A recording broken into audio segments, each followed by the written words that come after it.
Solving Chem 261 with your favorite Asian, AsianJZ. Hey guys, AsianJZ here, and today we are going to start a new series called Solving Chem 261 Problems. And this series is going to be 8 videos long, and each video will delve into one problem from Dr. Ratmer's midterm. And before I get started with the first problem, please like this video so I know how well I'm doing. Smash that subscribe button so that when I do post a new video, you guys will know as soon as possible instead of needing to check the forum.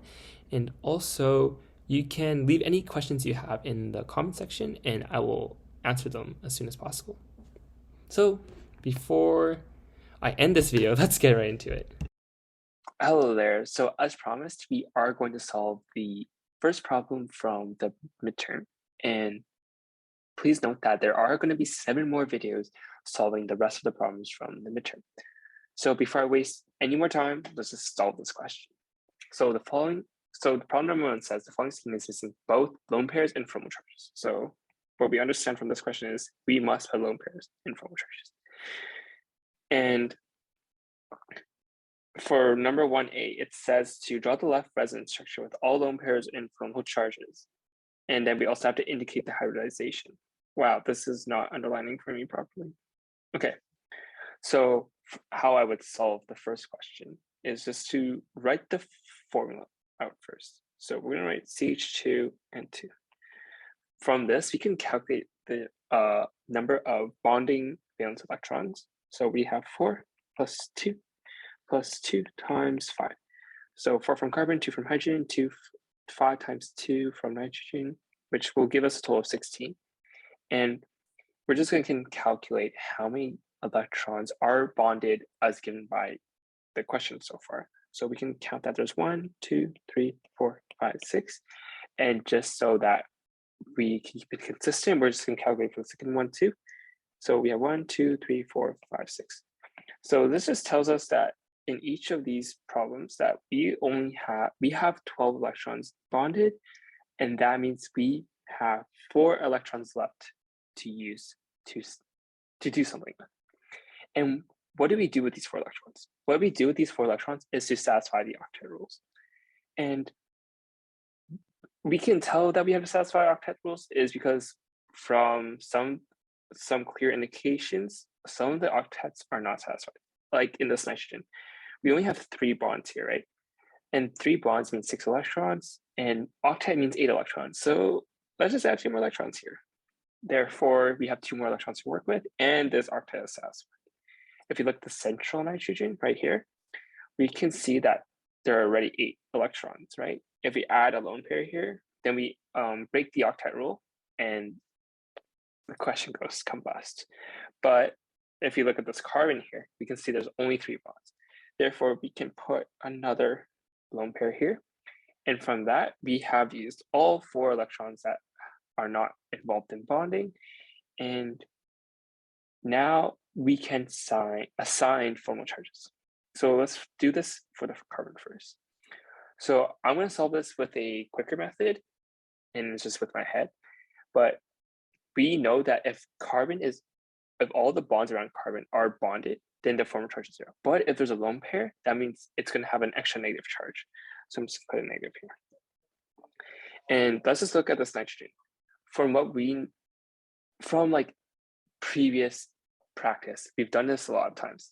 We know that if nitrogen has 1 lone pair, we know that the formal charge is 0. So I'm just going to put 0 here for now, but I won't rewrite it out later.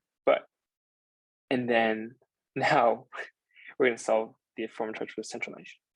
And because the central nitrogen does not have lone pair and instead has 4 bonds, what we can tell from previous practice, so much practice, that some of these rules should just things should just be in your head, that nitrogen actually has a positive charge here. And I'll just prove it to you, just for fun.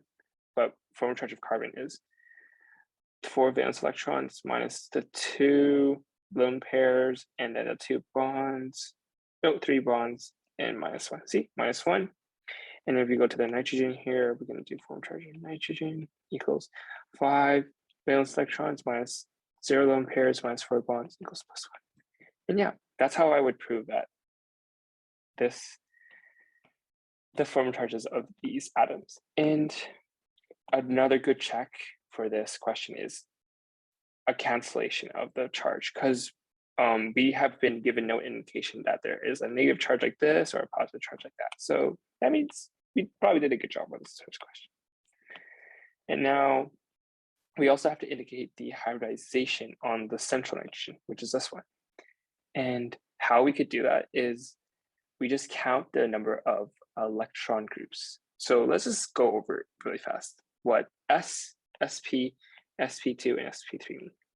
S means one electron group, which usually only means for hydrogens. And then Sc means two electron groups, sp2 means three, and sp3 means four electron groups. So from this nitrogen, we can see that there's one electron group here and one electron group here. Therefore, this nitrogen is sp hybridized. So yeah, that's how I would solve the first question. And I'm just going to rewrite it out as how I would put it onto my exam page. I would just write out this.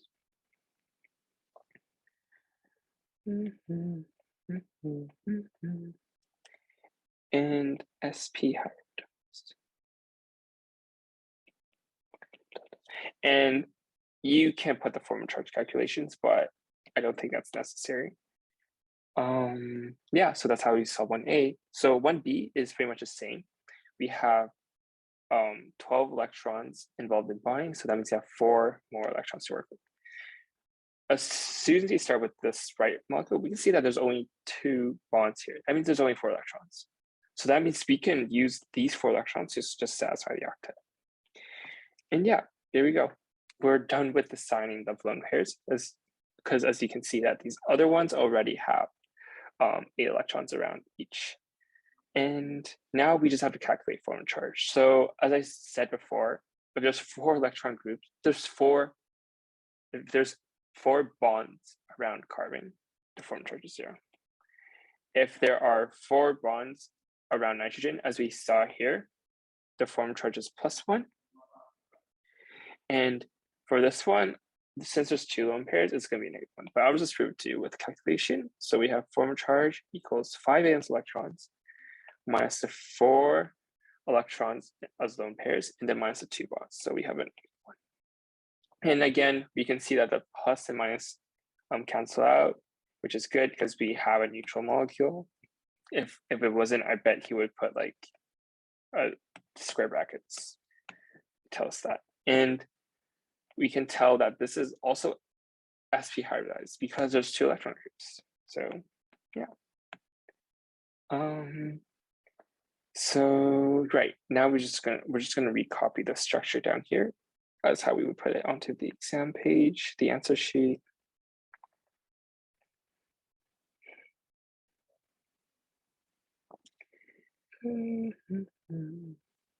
SP. Yeah, that's how I would solve 1A and 1B. Okay, so this is gonna be a little cheap, but we're gonna just copy and paste these so that we can solve 1C right now. So to draw a resonance structure, this is how I would do it, is you just look at what's common between these structures right now. So we can see that this hydrogen is common, this carbon is common, this single bond is common.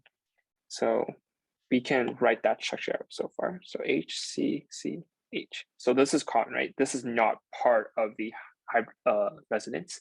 This is true to the molecule already. You can see that there's a nitrogen and a double bond and another nitrogen. So we can see that there's a nitrogen and a double bond and nitrogen on this one as well. So we're just gonna put nitrogen, double bond, nitrogen. And another important thing is that we can see that both structures both have a lone pair as well. So we're just gonna put the lone pair. And then now we're gonna see what's different about them. What's different is that this molecule on the left actually has an extra bond over here, and the right one has an extra bond over here. So to indicate the resonance hybrid, we're just gonna put a dash sign for the things that aren't common in both molecules.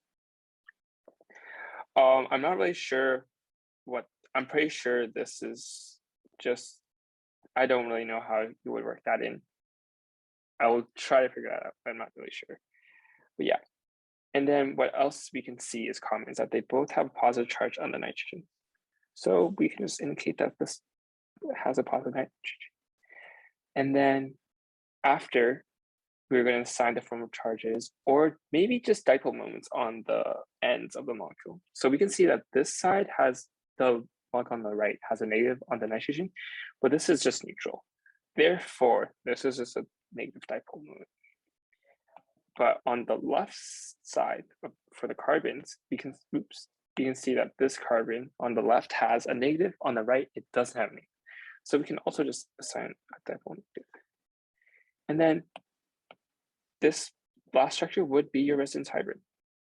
And in totality, this is how I would solve problem number 1 from the midterm. So yeah, we're done here.